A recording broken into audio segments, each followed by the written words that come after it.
Do not let people think you do not belong. Because I promise you, once you sit at these tables, at these fancy places with folks with fancy titles, and they got a big bank account, and you talk to them, and you go, they ain't all that. This idea that somehow they are so special, they're so smart, they're so sophisticated. Not really. They've been exposed. They've been given the confidence of feeling like they belong. But if you sit down and talk to them, turns out they just folk. All righty. Good morning, good afternoon, and good evening. Welcome into season 2, Uncle Jimmy's podcast. We have a special guest today, Pastor Shana James. Shana, how you doing today? Doing great, Jimmy. Thanks for having me. Thank you for coming on. Could you give us just a little insight about your journey in life? You know, where you were born and raised, and where you come from, what your family dynamic was like growing up, mom and dad, brothers, sisters, and just a little bit about yourself and your story. Yeah, of course. So I was born and raised in St. Louis, Missouri, to um, mom and dad. I had both in the home. My mom was a teacher and eventually became a principal. My dad was a truck driver and an alcoholic. Okay. So, Jimmy, I had a very interesting childhood. I grew up with, seeing my father abuse my mother deeply. I saw him call her all kinds of names and physically abuse her. I've grown up seeing my father stab my mother when I was 3 years old, and then I saw my mother shoot my father when I was about 9 or 10. And so, to say the least, I was very happy when they divorced. So they both your dad survived when your mom shot him? Yes, Okay. he survived. My mom did not go to jail. It's an interesting conversation. I'll just say that. Yeah. But it is, my family, we learned to deal with a lot of the tragedies using humor. Not the best way, but it did get us through it as children. And so we now laugh about those things and then we cry about them in therapy. How about Yeah, exactly. How many, siblings do you have? so I have one older brother who is my best friend still to And what's his name? his name is Troy. I only have one. Okay, big shout out to Troy. Oh, That's right. yeah, What's up, brother? yeah. So what made you, later on in life, I know your husband, your deceased husband started Roe High Christian Church and as a Bible study in 1999. What do you remember most about those humble beginnings? We actually started with a program in the community helping at-risk kids, and we started doing that just because both of us had come from such difficult backgrounds, and we wanted to help young people, navigate through those experiences. So we started a program called Midnight Basketball. We started sharing our faith and helping kids with life skills, and they started wanting to know more about God.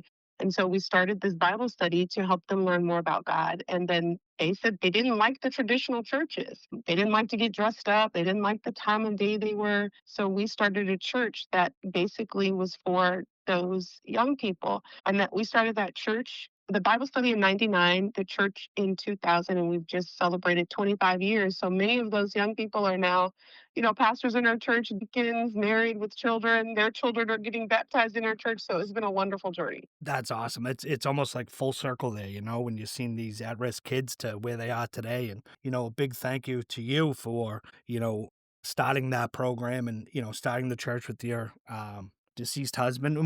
And back in 99 when you started it, were these kids in trouble on the streets? Were they just had nowhere to go? So you guys started the program and then it flourished into obviously 25 years you said you celebrated this year. Did you think that it would grow into what it did? Absolutely not.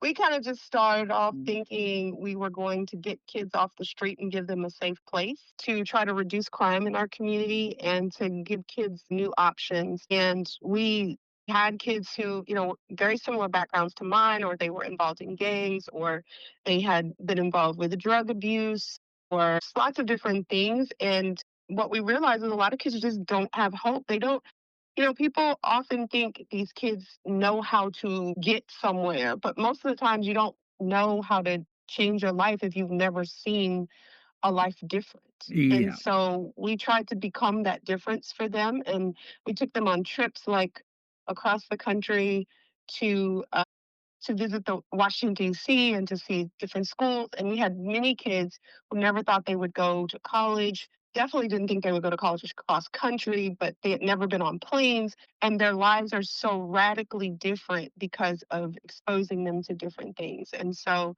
no, we never thought it would blossom into 25 years later having a church and still seeing all of, the influence of them with their marriages. I mean, I've done so many marriages from people who were part of our program, which it's just a wonderful thing. That's awesome. It's awesome. It was not what we expected, but it's kind of this thing when you just start to say yes Yeah. to small steps, to things that just make sense Yeah. for you in the moment.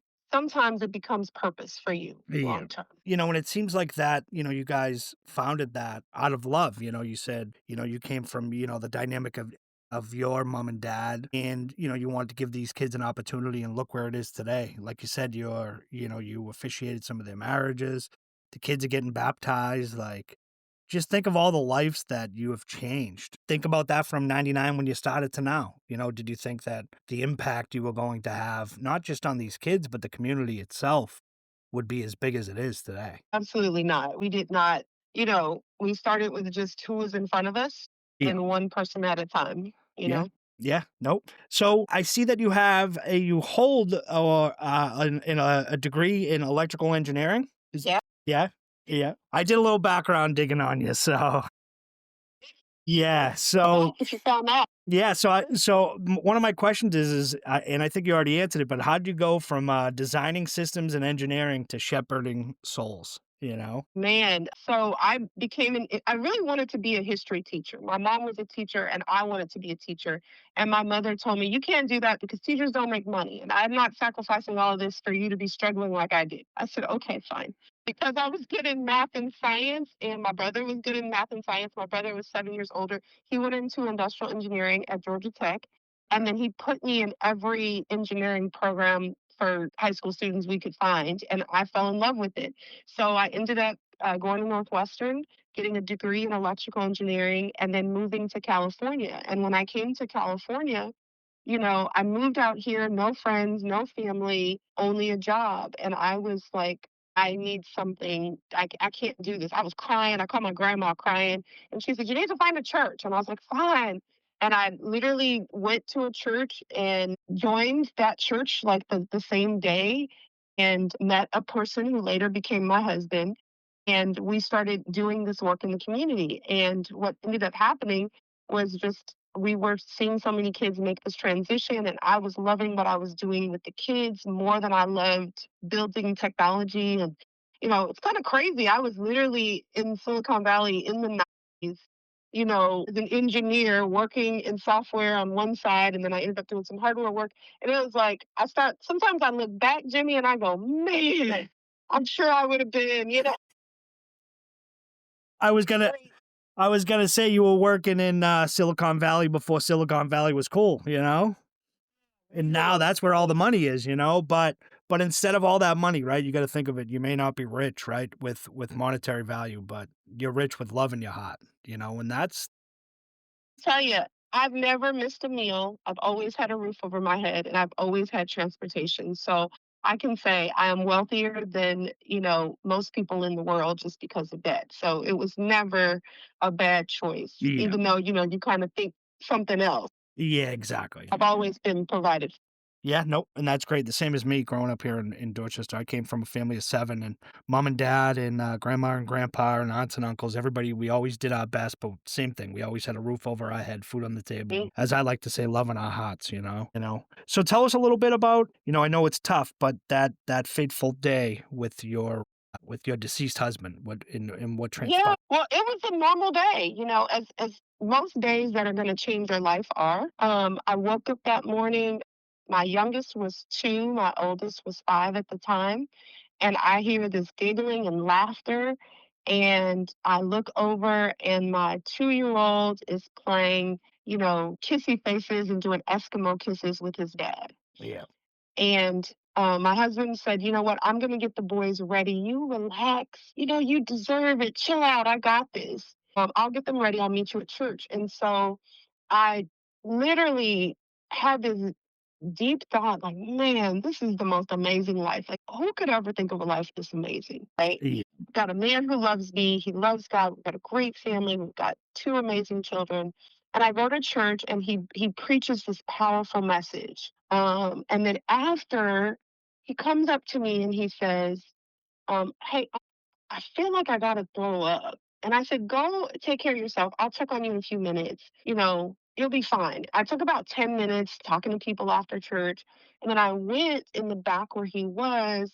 And Jimmy, I found him on the ground unconscious. Wow. And I was like, oh my gosh, quickly call 911. They said to start CPR. We started doing CPR on him. The first responders came. They took us to the hospital. I literally went into the hospital, did not even have time to put my clothes or anything down or anything. And the doctor came out and he said to me, he said, Mrs. Hurd, I'm sorry, but we've done all that we can do. And I was thinking to myself, what does this mean?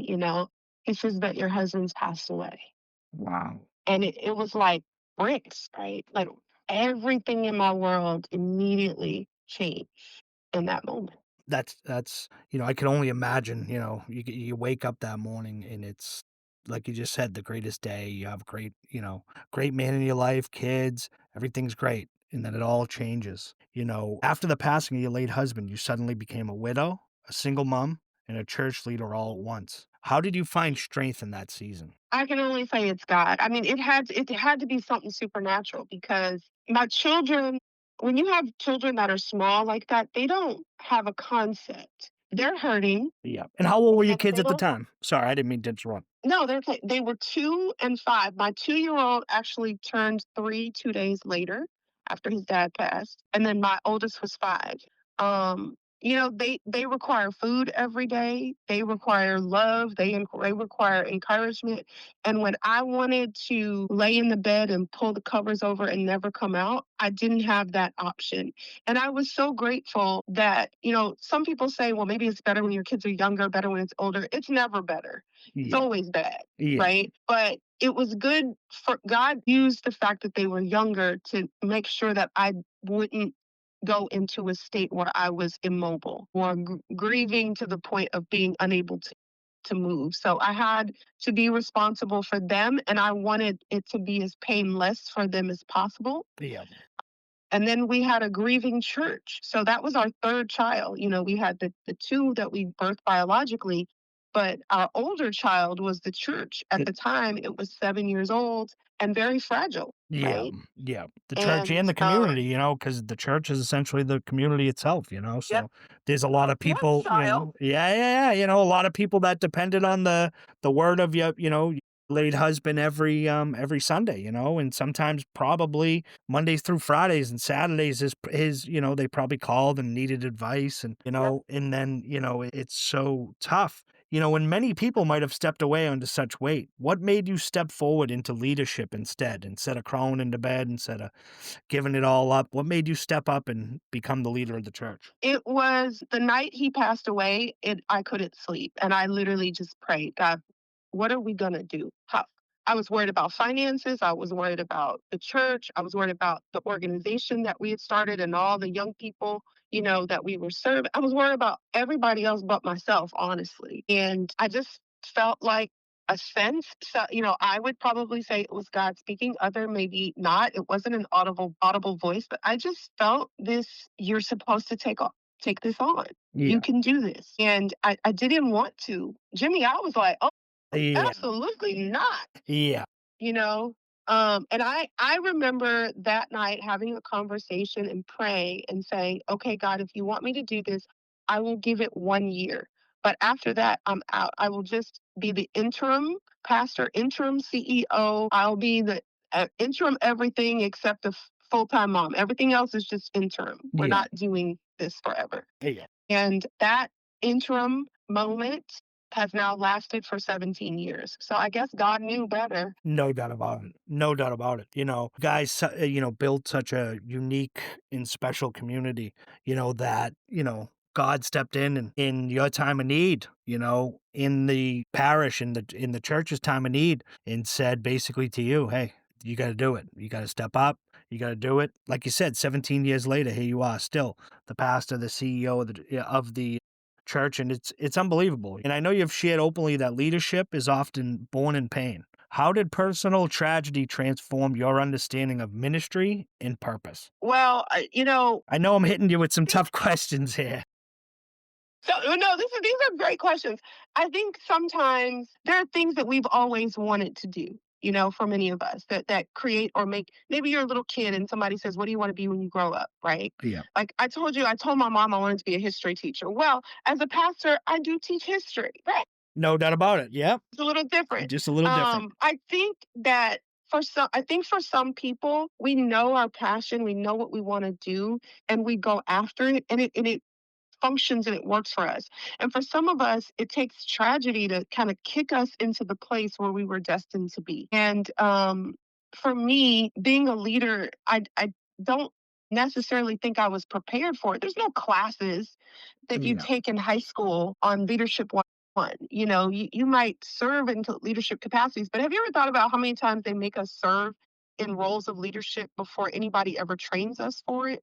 Like very few. Very You few. know, you, Yeah. oh, you look like you can handle this. Go lead Eh, that. no doubt Or about it. you're really good at what you do, so become the manager. Yeah. And I began to discover that sometimes it's not that we choose it; it's that it chooses us, No doubt about it. right? Yeah. And I believe that for me, my leadership role, it chose me. Yeah. I did not choose it. And that's what makes it hard. That's when I started learning some lessons about how unprepared I was for what I was chosen for. You didn't have enough tools in the toolbox yet, Absolutely. as they like to say. So I know you mentioned you have I believe you have 2 kids, but you also have some stepkids as well, right? Yeah, so I have my two, and I just recently remarried. So Yeah. that Congratulations. is a gift from the Lord. I was single for 12 years and then met someone, and we just recently married. So Awesome. it's been 4 years, and he has 4 children. Okay. 4 adult children. So Oh, we have combined 6, but they're all adults, which okay. is nice, and And one grandson. that's awesome. Now, how old you have you with your husband that passed away? You had 2 kids. How old are Yes. they? So now, my oldest biological child is 22, and Okay. my youngest is 20. And So did I see that did your son play college baseball? both of my boys play college baseball. So my oldest just graduated from University of Oregon. Go Oregon, Duck! right? Yep. Yep. Uh-huh. And he played a Division 1 baseball, was a starter all 4 years of college. And then my youngest is in junior college right now, playing at Chabot College here in In California. California. And that might not that they were both student athletes, right? But you gotta think of, everything they went through as, they were 2 and 5 when their father passed, and thank God they had, a mom like you to fill the role of both mom and dad probably along the way for most of the time, and, look how successful they became. One was you said an Oregon Duck, he just graduated, and that's just a true testament of the type of person and the mom and the caring person that you are, that through tragedy, you were able to pick yourself up and make sure your kids were well taken care of. Appreciate all those kind words, but I'll be honest with you, it takes a village. No doubt about it. And for me, my church, my faith community, we because both my mom and dad had passed before my kids were born. Oh, My husband's mom and dad had passed, so my children have no grandparents. And my brother at the time was working on Wall Street in New York, so I had no family out here. The church became my family. Like people don't realize how important community is. Whether you find it in church, whether you find it on the baseball field, like we found community that way, or you find it in the school or through your neighbors. Community is so important because when you go through hard things, what makes it easier to get through them is having other people to support you. So my kids didn't have a dad in the home, but they had so many men in our church and my brother who showed them what men of God look like. And they were there for them if they ever needed. They never pushed themselves on them. They never, but they were always they would show up to their games. They would show up to their graduations so that when my kids were ready or needed to have conversations, they had people around them. And so big shout out to the village that helped raise my two. It wasn't, as a single mom, people think it's only you. It's gotta be others others, yeah. or your kids You can't, their coaches, oh my gosh, we had amazing coaches who just were outstanding people to model. They showed us their high school coach, their travel ball coaches. They were all just amazing people. And those were the people who my children saw. This is what it means to look like as a man. So it wasn't just me. And I would say to anybody going through difficult times, get a community, get a village, because that village will lift you up. It will support you. It will, in our case, pray for you, provide for you, pick up kids for you, whatever you need. You know, They'll be there. They'll be there, and that's they'll one of the be there. biggest things, and, what I love about your story is I think, in America now, I think what gets lost a lot is these communities, these communities that people forget about, and, the communities aren't being built like they used to be. I live in Dorchester, which is, we're in the city of Boston. The hottest part now is you have all these, developers coming in and buying land and tearing down single family houses and putting up 7 or 8 units, and the whole sense of communities, going away. But if we have people like you in your village, there it exists, that I think one of the great things is it sounds like, the community that you built out there with the church and everything else seems like a community I would love to go visit and see, because it sounds like such a caring and loving and, a great church to belong to, a great community to be in. It just, it makes me smile over here just thinking it, and I've never been out there, but thinking about that community that you have and everything you guys have been through. You've all been there for each other, and it's such a, to me, it's making me smile just thinking of the community that you do have, and it's something special, something very special that you guys have built. So I know that you're a senior pastor and a CEO. How do you balance spiritual leadership with organizational leadership? Man, you ask good questions. So I honestly don't separate them. Okay. And I'll explain what I mean. I think that good leaders, it transcends the organization. If you're a good leader, you're going to be a good leader. If it's in church, you're going to be a good leader. If you're on your job, you're going to be a good leader in your community. And so what I focused on was learning how to develop myself as a leader. And then I developed, it's really interesting, I developed the leaders in our church. And what I began to see is many of those leaders, they started getting manager roles in their jobs, and their bosses were saying, how did you know how to do this? Who taught you this? Because nobody else in our department's doing this. And our leaders would say, I learned this at my church. Yeah. My pastor taught me this. The pastor showed me how to do this. So I was doing it there. And then I also had my own organization where I'm raising up leaders, and I'm growing our business. We're growing our nonprofit. And so I began to see that leadership is leadership, right? Now, if you can lead well, you're going to lead well anywhere. If you lead poorly, you're going to lead poorly everywhere. So that's what made me kind of start falling in love with helping people learn how to lead. Like, one of my missions is to raise up great leaders. Yeah. Because I kept looking around our world, and I kept analyzing, going, why is leadership so hard? Why are people struggling? What's the hard thing? And the hard thing was, for many of them like me, you get thrown into it, and you're trying to, it's almost like you're thrown into the water with a couple of pieces of wood, and somebody says, build a boat while you're on the water so you can survive. Yeah. No, no. Why do we have such bad leaders? Because people don't leave organizations. People leave bad managers. Yeah. I mean, really. If the organizations treat you well, you got a great manager. I found that people will stay when the pay isn't great. People will stay when, they don't like the job. But if you've got a great manager who's supporting you, who cares about you, who's concerned about your growth and your development and your career, they're going to stay. So for me, there is no separation between spiritual leadership and organizational leadership. Good leaders lead no matter where you are. That's powerful, because you know what? I'm the executive vice president of my union here in Boston, and I've never heard that before, where, good leaders are going to lead, whether it's in their personal life, whether it's at work, whether, if you're a great leader, you're going to lead regardless. And that's so true. So true. You just put it into perspective for me of being a leader, and what it means and what it takes, not just in your personal life, in your work setting and everything. That's unbelievable. So your leadership framework, right? RAIR, R-A-I-R, Yeah. relational, authentic, innovative, resilient. That's powerful. Can you break it down what it means and how it came to be? Yeah, so I went on this journey to learn about how to be a better leader. And I studied, oh my gosh, years. I've been doing this for 28 years and studying about leadership since I was 18 years old. I've been leading in organizations and I've been training leaders, shockingly enough, since I was 18. But I'm 51 now, so you do the math. I don't know. But officially for 28 years, You don't right? look 51, I can tell you that. You don't look Oh, 51. nice. Yeah. Yeah, you don't. I thought you were Oh, I'm 41. I thought you were my age. You were boy, my that makes age. me feel so Yeah, happy. yeah. I read somewhere that it says that you've trained probably or coached maybe over 10,000 future leaders. That 30,000. leaders. It took me a while to add all of those numbers up, but Yeah. yeah, I looked and I go, wow, there's something here. And that's where we started with. And I started kind of asking people and surveying what are some of the things you see in me as a great leader? What are some of the things you see in other great leaders?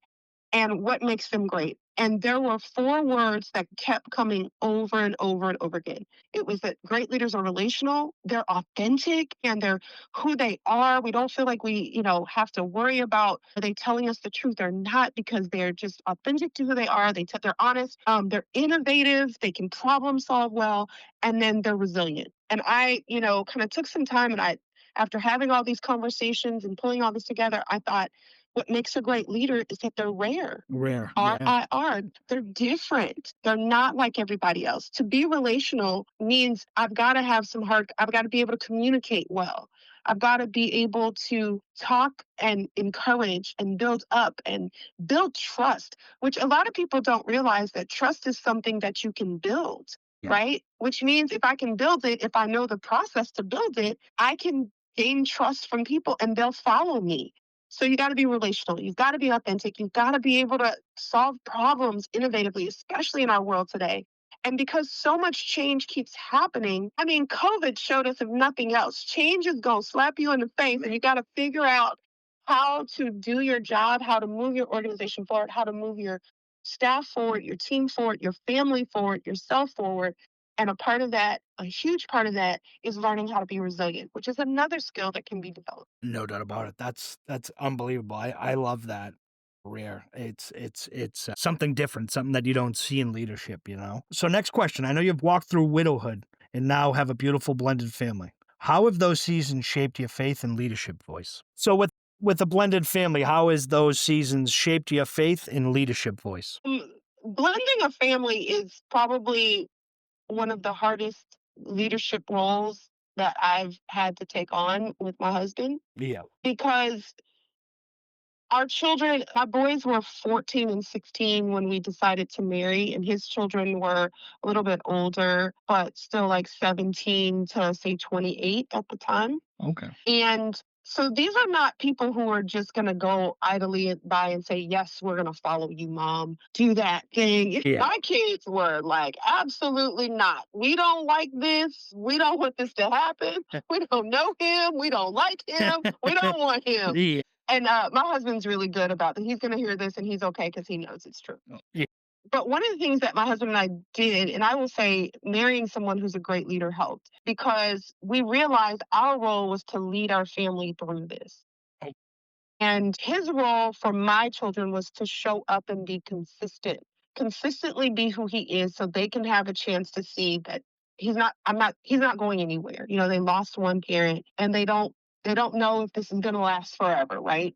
So he just consistently shows up. He's does what he says he's going to do.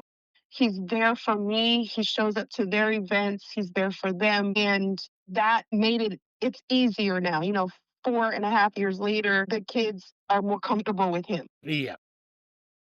From his side, he was still his ex-wife is still alive, right? So they have their mom. So I'm not trying to be mom. It was me learning how to lead relationally from a perspective of I'm here to support you. That's it. I That's just it. want to support and I want to, love your dad. And Yeah. so And where you could be showing up. showing up for them, and where you could be like you said, you're not trying to replace their mom. You're not trying to be their mom, but you could be No, a positive female role model in their life. You know, An added bonus, you know, they already have their mom, but That's what I call myself, a bonus mom. a I'm bonus definitely mom. just bonus here. Yeah, Just yeah. bonus. No, that's unbelievable. What's one lesson motherhood has taught you about God's character? Boy, that even when you disappoint your mom still loves you. Even when you mess up, mom still loves you. And well, a good mom, right? Yeah. And I learned that I don't have to be perfect with God because he loves me anyway. I Right. don't have to get it right all the time.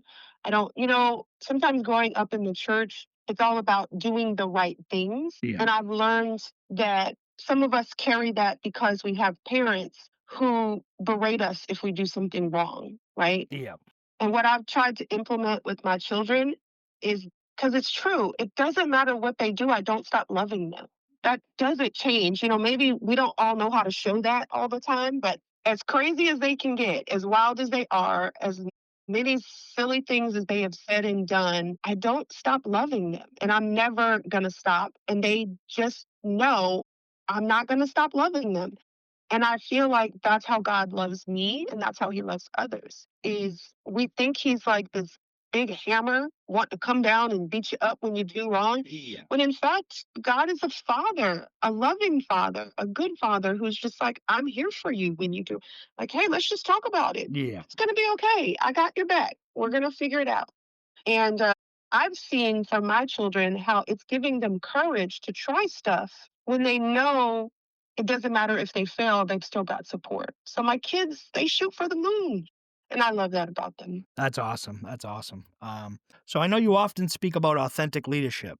What does authenticity look like for you when life is messy or uncertain? Authentic leadership means that I can be myself wherever I go. My voice matters no matter the situation, and I'm okay with the outcome.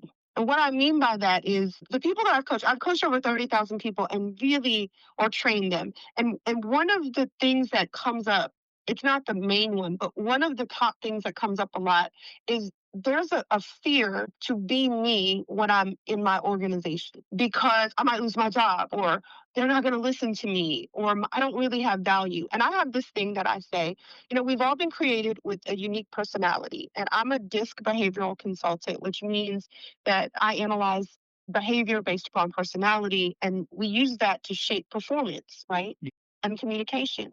And what I've noticed is that what really hits people and what creates frustration is that we think we all have to be like one personality to be successful. A highly driven person, a lot of people try to emulate, but you have some quiet introverts who just are a little more casual and chill, who don't operate that way, but they're still amazing leaders.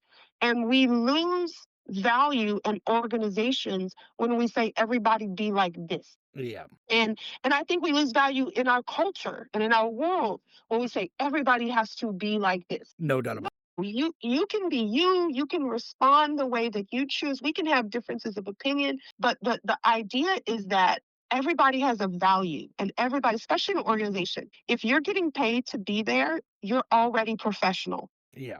I need to say that again because a lot of people miss that. I have two children who are considered amateur athletes until NIL deal hits. Yeah. And when you get paid, to me, you are now professional. I don't care what the NCAA. No doubt about When it. you get a check, you're a professional, right? Yeah. Which means somebody's paying you for your service. And when you go to work every day, you are a professional because someone is paying you. Therefore, when you become a professional, your expertise is needed. So your voice is needed. So your ideas are needed. So your value is needed. So authentic leadership means you show up in this very strong power, knowing who you are with the way so you don't have to talk like me. You don't have to be, super outgoing like me. The quiet people to me are some of the best leaders Yeah. because when they speak in their authentic voice, when they show up and they actually say something, the whole room stops and listens. Why? Because we're not used to hearing you talk. You either know you're in trouble or that something powerful's coming. Right.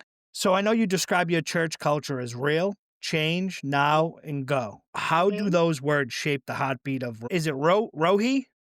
Oh, Roe High Christian Church? We say that's our vision, mission, purpose. That's our everything. I like to think, and I use this with organizations too. If you're going to develop a vision or a purpose statement, it should be so simple everybody can remember it, and it should be easy so that people can all grab hold of it. So for us, real change now go means we want people to experience a real, authentic relationship with God. So we keep that as real as possible. You're sad. You don't have to come to church and be all excited. Be sad. Be sad with God. It's okay. You're mad at God. I lost my mother 8 days after my first child was born. I was angry with God. I was angry. And you know what? It was okay that I was angry. God handled my anger.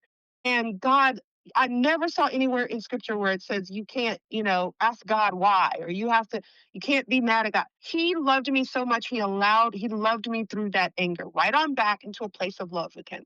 So that's what real means. Change means that transformation happens in community, as you've heard me talk about community a lot. So real change happens in community. So we encourage community groups. We encourage discipleship groups, Bible study, things where you can grow. And then real change now that you've been transformed, something different ought to happen. So we encourage you to start serving right now where you are as you experience your relationship with God. And then go tell somebody else about Jesus, because we want the cycle to continue. We want you to go and get somebody else and come back so that they can experience a real change now. That's And they amazing. can, And the one thing I love that you keep saying about leadership is it's okay to be yourself. yeah.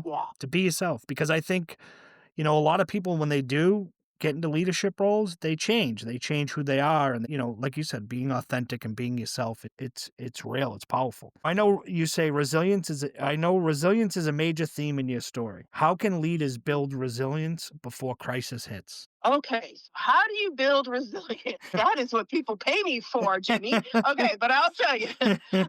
So it's interesting because a lot of times when you think about resilience, it is the after effect. You think, well, it's how I respond post, but it really is an opportunity for you to prepare yourself to be able to handle life changes. To be resilient means that I'm going to just say this. You have to start by giving yourself some grace Yeah. before change hits. So, in other words, to be resilient and to handle a lot of things that are happening, I work very hard on caring for myself. Because if I can care for myself, I'll have the grace and I'll have some space when life starts to hit and goes crazy. For instance, when my husband passed away, one of the things that I had already been doing that prepared me to handle it is every morning I would wake up and I would pray and I would meditate and I would spend time with God so that when the crazy hit, I was prepared for it. Journaling is a huge way that you can build resilience because it allows you to process your feelings and emotions so that when something crisis hits, you're prepared for it. Working out, everybody talks about working out. Oh, you got to be, but I've discovered that being in your best health as much as you can, whatever that looks like for you, if that's going for a walk 5 minutes, if that's, lifting a book once or twice a day, trying to eat better, all of those things prepare you when difficult times come. Why? Because then I don't have to worry about that stuff, right? Yeah. It's, I'm in the healthiest place. It's almost like, I have two athletes. I was an athlete. My late husband was an athlete. My current husband is an athlete. We are athletes in our family. We love sports. And one thing you will notice about an athlete, the crisis, they've prepped for the competition and the crisis before the competition and the crisis happens. So they are in the gym, they're doing extra workouts, they're lifting the heavy weights, they're doing the hard work, they're getting ready for whatever the challenge is going to be on the court or on the field. And if you do that enough, if you see enough, my kids play baseball, if you see enough fastballs coming at you 97 miles an hour, in the cages, when you get it, it baffles me that they can hit a little tiny ball, 465 feet at 105 miles exit velo. You can tell I'm really a baseball parent, right? In the 2 seconds that ball comes. See, that's what crisis will do. It comes at you fast. And what happens for most of us, we don't realize this, is whatever we've been doing ahead of time, we just instinctively do it when crisis happens. Yeah. So if I've already been praying, if I've already been reading my Bible, if I've already been exercising, if I've already been prepping myself, to take care of myself now, when crisis hits, guess what I do? I pray. Yeah. Guess what I do? I read my Bible. Guess what I do? I still exercise. Guess what I do? I still eat because that fastball is coming and it's muscle memory. Yeah. And so you build resilience in the before time by doing the things that care for yourself.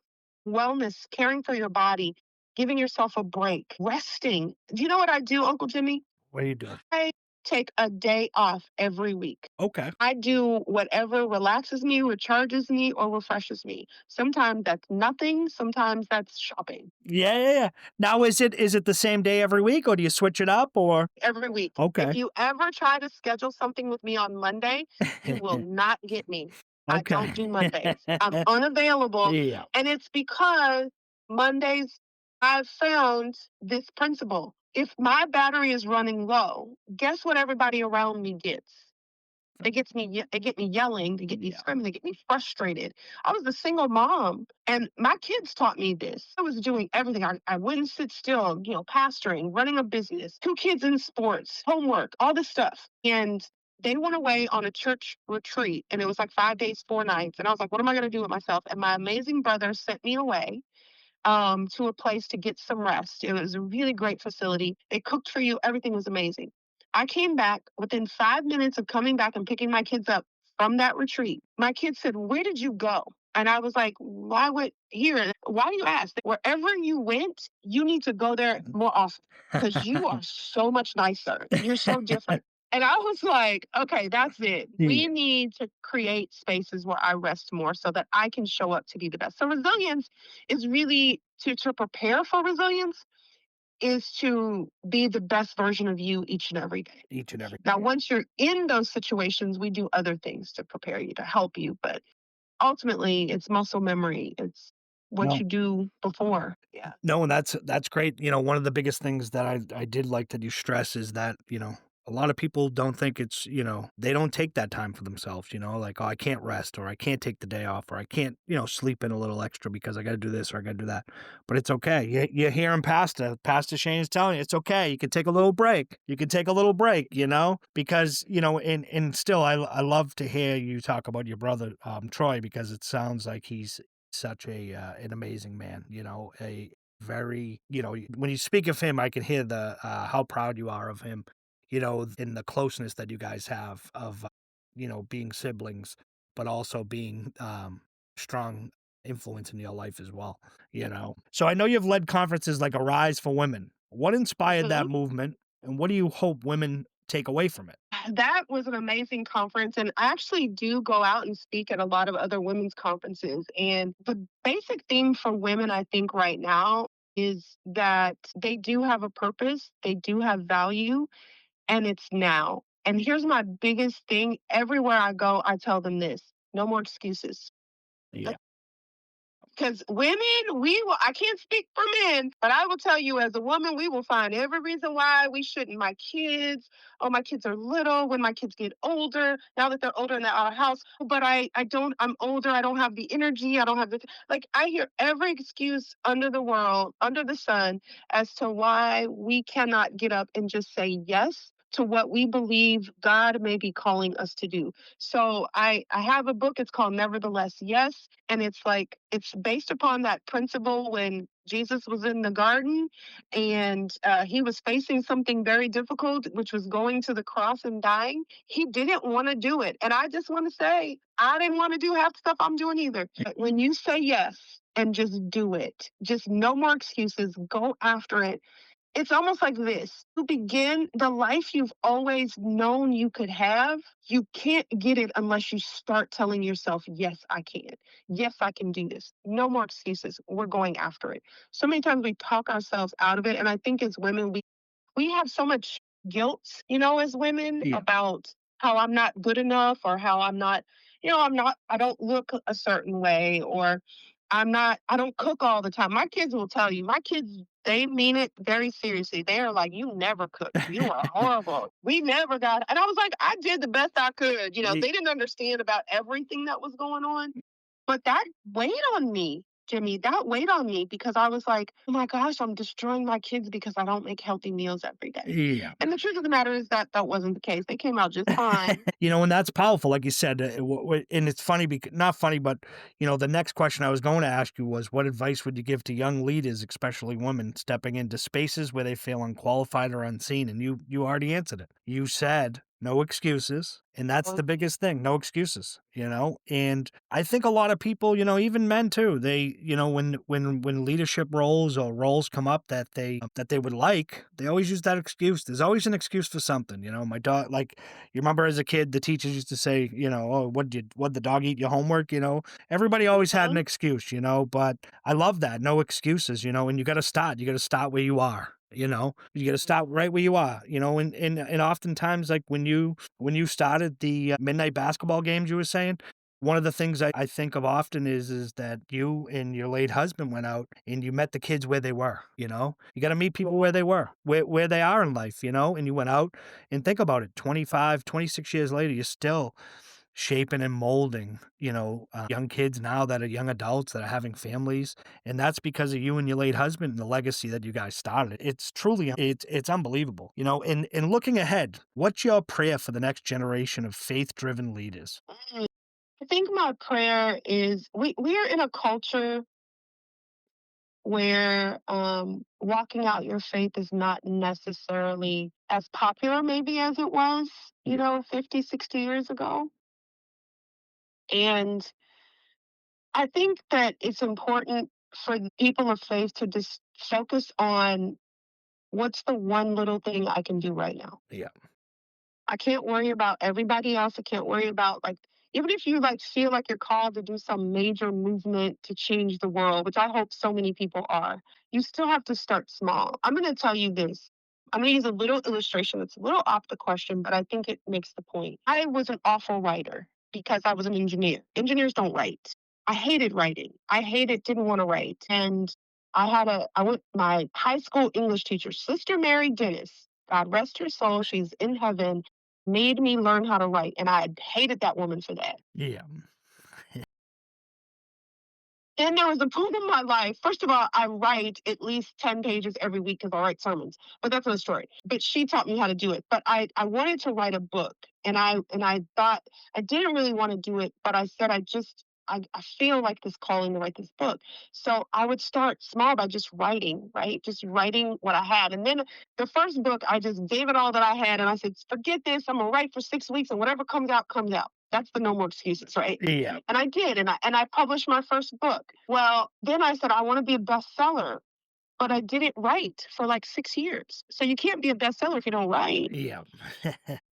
So what I mean by just starting small, like so what I learned, I learned this little principle, which is called a 15-minute principle. So for every faith leader, for every leader, for any leader, if you want to change the world, start with the 15-minute principle. The 15-minute principle is this: if you do anything for 15 minutes every day, by the end of the year, you will be better at that thing than 90% of the people in the world because you have spent more hours on it than anyone else. And I said to myself, 15 minutes isn't hard. So I used that principle. I read more by doing this for 15 minutes. I wanted to learn how to play the piano. So at 40 years old, I started practicing 15 minutes a day. I now am fully capable of playing in my church every week. But I did it with writing and it wasn't perfect, right?